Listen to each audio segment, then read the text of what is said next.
This is reimbursing people that were horribly treated. It's anti-weaponization.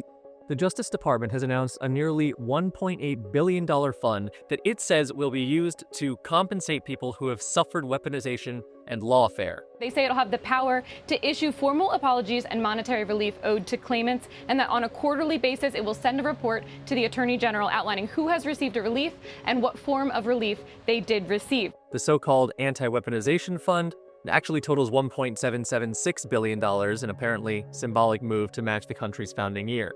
It was created in exchange for President Trump, his two adult sons, and the Trump Organization dropping a $10 billion lawsuit that they had filed against the IRS over leaks of their tax returns back in 2019 and 2020. This was actually a unique case in that it's the first time that I'm aware of in which a sitting president sued his own government for something that happened during his own administration. One day after reaching that settlement, the DOJ shared an addendum stating that the lawsuit's plaintiffs, meaning Trump, his family, and their business, would be shielded from any IRS enforcement regarding their past tax returns. Critics had already raised conflict of interest concerns over the $10 billion lawsuit, and Democrats have panned the settlement as a slush fund that will be used to pay Trump's political allies, potentially including people who had attacked police officers in the January 6th Capitol riot. But the fund, and the tax provision that was added to it, have also generated a level of bipartisan resistance that has been pretty rare to see in Trump's second term.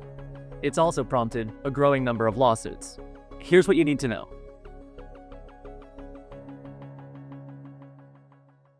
The new fund will get its money from the Judgment Fund, a permanent, indefinite appropriation that has allowed the Justice Department to settle and pay cases since its inception in 1956. The money in the Judgment Fund is taxpayer money, creating an additional nearly $2 billion fund within government to fulfill new claims was not what Congress had intended when it created the Judgment Fund. Actually, once Congress created the Judgment Fund, Congress was really left with no checks on it. The Justice Department says that the fund can be audited at the direction of the Attorney General, a role currently occupied by Todd Blanche, Trump's former criminal defense lawyer. The settlement is actually pretty clear that it will not be a particularly transparent fund in terms of who is being awarded, how the awards are determined. The DOJ stresses that anyone can file a claim and that there are no partisan requirements, but claims will be evaluated by a 5-member volunteer commission appointed by the Attorney General,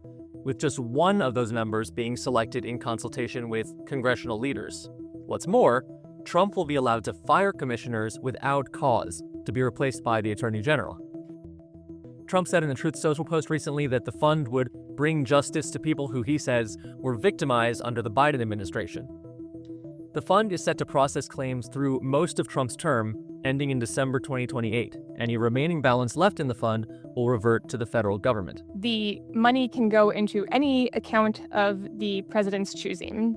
Payments can be decided by as few as 2 members of the commission, who will weigh the claimant's incurred damages, attorney's fees, time spent in prison, and any other relief they have received, among other factors. It's pretty open-ended what the members of the Anti-Weaponization Fund could use the money for, what kind of claims they're willing to consider and from whom. Blanche has left open the possibility that January 6 rioters convicted of assaulting Capitol police officers could receive payouts from the fund. 2 January 6 police officers are now suing President Trump over the creation of his $1.8 billion anti-weaponization fund. The deal between the Justice Department and President Trump, 2 of his sons, and the Trump Organization has set off a political firestorm across party lines. Senate leaders sent members home for the Memorial Day recess after disagreement over President Trump's $1.8 billion anti-weaponization fund.